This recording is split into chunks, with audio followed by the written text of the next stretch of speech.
there's another kind of instinct that you need to be on the lookout for, and this one is a liar. This one is a saboteur. This one is a backbiter.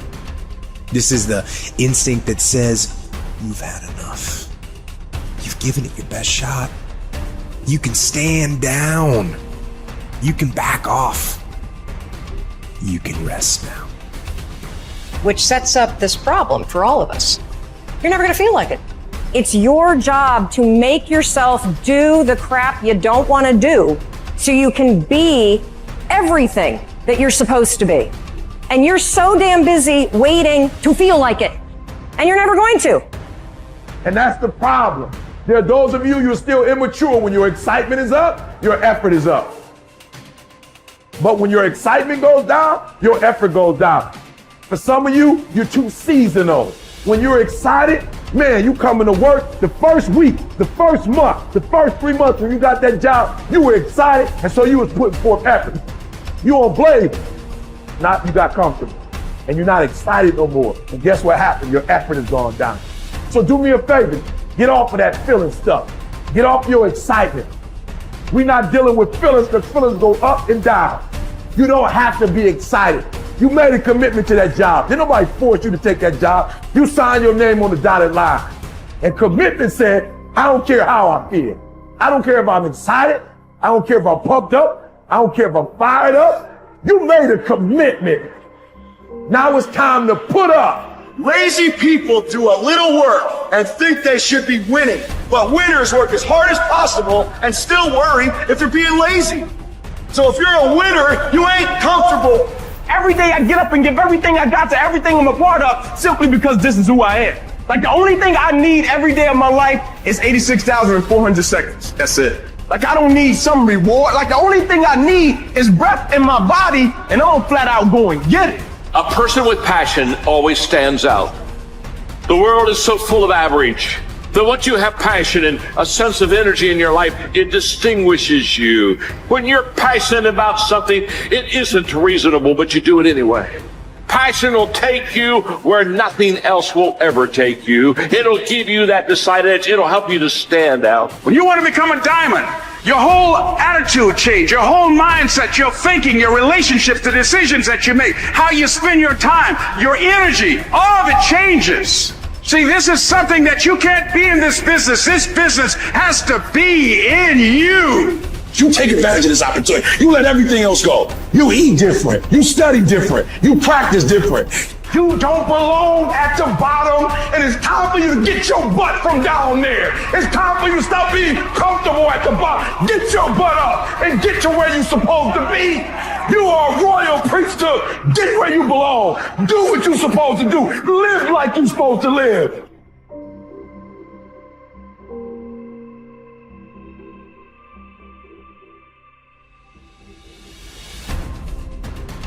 Get better every day. Socrates didn't know much. There wasn't much he held for certain. But he was sure, he said, that we cannot remain as we are. It doesn't matter who you are. It doesn't matter what you've done. Nobody is as good as they could be. Nobody is perfect. Everybody can improve. There are few self-fulfilling prophecies more important or more dangerous than this. If you think you have room to grow, you do, and you will. If you think you're as good as you can be, you're right. You won't get any better. It has been said that Tom Brady, the greatest quarterback in history, the youngest and the oldest to win a Super Bowl, isn't obsessed with winning. That's not what he focuses on. He's obsessed with improving the accuracy of his touchdown passes in the fourth quarter. He's obsessed with getting a little bit faster at releasing the football. He's not willing to stay the same, even though that same is very consistently the best in the league. The process of getting better, that's his drug. That's the dragon he chases. That's how he is able to defy aging and all expectations. The Japanese word for this is kaizen, continual improvement. Always finding something to work on, to make a little progress on. Never being satisfied, always looking to grow. Revolution, transformation, that's what amateurs chase. The pros are after evolution. If the first step is just showing up, committing to doing something each day, then the next step is finding something to focus on getting better at each day. And in this, where cumulative improvement meets compounding returns, we can harness one of the most powerful forces on earth. Think about it. Most people don't even show up. Of the people who do, most don't really push themselves. So to show up and be disciplined about daily improvement. You are the rarest of the rare, and if improvement sounds difficult, how about just making fewer mistakes? This is what Gehrig's manager said about him. The secret to Gehrig's incredible trajectory as an athlete wasn't just his commitment. It was that he never made the same mistake twice. The guy who began his career blowing at least one play per inning improved to one mistake per game, to one per week, to one per month. To err is human. But to err is each day is to become closer to the divine. We not only hold ourselves to a standard, but we ratchet the standard up as we go. Just as with weight training, what we're lifting should be steadily increasing with each subsequent workout. Our unwillingness to be satisfied with our performance, to be done with our progress, is what keeps us from plateauing. It drives us forward. Is it a little discouraging that we never seem to arrive? That our standards rise just out of reach of our abilities? Absolutely not. We move the goalposts so the game doesn't get boring, and more important, so it never ends. Ultimately, this brings us more pleasure and more satisfaction. We reach heights we'd never have been able to see otherwise. Do you want to be rotting or ripening? Are you getting better? Because if you're not, then you're probably getting worse. Anyone, whether they're a professional athlete or a house cleaner, can get better at their job. You can get better at being a person, a citizen, a son or a daughter. You can get better at how you think, how you focus, what you think about. Just as one person delights in improving his farm and another his horse, Epictetus would say, riffing as it happens on Socrates, so I delight in attending to my improvement day by day. He said this as a man who clawed his way out of slavery. He said this from exile.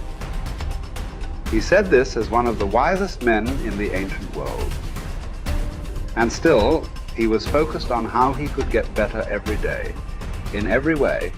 One can imagine that for Epictetus, this discipline would have been extremely helpful in those dark times, because it gave him something to focus on, something only he controlled, not his master, not society, not his station in life. But this discipline is also helpful in the good times too, preventing one from getting too cocky or complacent. It doesn't matter what the scoreboard says, or the bank balance, or the sales figures, or the headlines. You know whether you're getting better or worse, whether you're making progress day to day. And if you are, wonderful. If you know there is room for improvement, also wonderful. Either way, your marching orders are the same. Come what may, success or failure, fame or misfortune. A focus on progress lets us look ourselves in the mirror with pride and ignore all the commotion in the background. It's the journey of a lifetime. In fact, that's the way to think about all of this. How much progress could you make if you made just a little each day over the course of an entire life? What might this journey look like? Where might it lead if each bit of progress you made presented both the opportunity and the obligation to make a little more progress, and you seized those opportunities, you lived up to those obligations each and every time? Will you choose to take this journey? Will you continue on, even when you've reached further than you ever thought you could go? Or will you stop there? Are you going to keep practicing? Or have you decided that this is good enough? That you're good enough? Will you remain as you are? Or become what you're capable of? Because once you stop getting better, there's only one direction to go. Do the best you can. The Emperor says in Marguerite Yourcenar's beautiful novel Memoirs of Hadrian, do it over again. Then still improve, even if ever so slightly, those retouches. It's a beautiful irony. You're never content with your progress, and yet you're always content. Because you're making progress. What does it mean to live an infinite life? Clearly, our lives are finite. We're born, we die, we come, we go. But life is infinite. The game of life will continue with us or without us. Which means every single one of us has a choice. We don't get to choose the nature of the game. Life is infinite. We don't even get to choose if we want to play in the game or not. Once you're born, you're in it. We get one choice. Do you want to play with a finite mindset, or do you want to play with an infinite mindset? To play with a finite mindset means waking up every day and say, I'm going to be the best, I'm going to be better than everybody else, I'm going to accumulate more power, more responsibility, more money, whatever it is, whatever your metric is, I'm going to get more than anybody else. Me. And when you die, you take none of it with you. Or we can choose to live our lives with an infinite mindset, which means I'm going to leave this world, this school, in better shape than I found it. It means I'm going to devote my life to see that those around me rise. And we know that we're living with an infinite mindset because our obsession is seeing that we have an impact on the lives of the people around us. We've all had teachers, and some of you are those teachers, where 20 or 30 years from now, I can go to one of your students and say, you're a remarkable human being, you've accomplished so much in your life. How did you become the person you are today? And they will tell me your name. We all remember the teacher who believed in us. We all remember the teacher who had our backs. We all remember the teacher who saw something in us that nobody else saw. We've forgotten all the others, but we remember those couple. And that's what it means to live with an infinite mindset. It means we divert ourselves to that mindset for everyone in our lives. That other teachers will say that about us. Other principals will say that about us. Other students will say that about us. Our friends will say that about us. I am who I am today because of you, and I will commit to live the same life that you taught me how to live. And you will literally live on beyond your own lifestyle, your own lifetime. That when you're gone, others will carry your work for you. This is what it means to live an infinite life, and it is just a choice.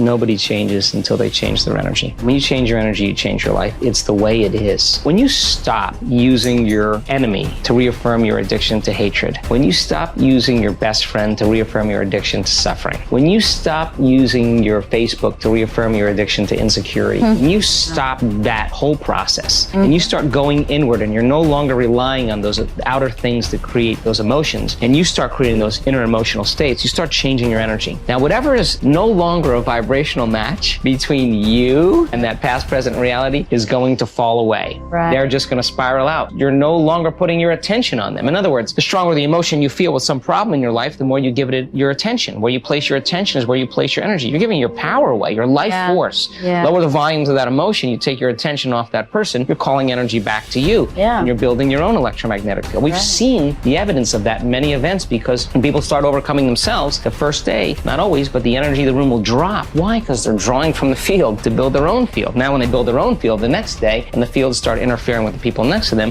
whoop, the energy in the room just keeps going up. So now there's no longer a vibrational match between you and your coworker. Be prepared, because that old known thing is going to fall away because you're no longer emotionally and energetically connected to it. So then when you get in that state, it's not a time to try to put it back together, because at the same time these things are unraveling and they're moving towards chaos, and chaos is just unpredictable order. Right. It's novelty, the newness of an experience that you can't predict is chaos. If you apply the formula, and all potentials in the quantum field exist as electromagnetic potentials. They are possibilities. When they begin to synchronize coherently, your brain and heart, you got a strong Wi-Fi signal, because now you're putting out a very laser coherent signal. Right. When there's a synchronization between your energy and that potential that exists in the future, but it really exists in the present moment, because that's where they exist in the quantum. Now you start to see synchronicities in your life, and those are breadcrumbs from the field, like keep going, you're on to something.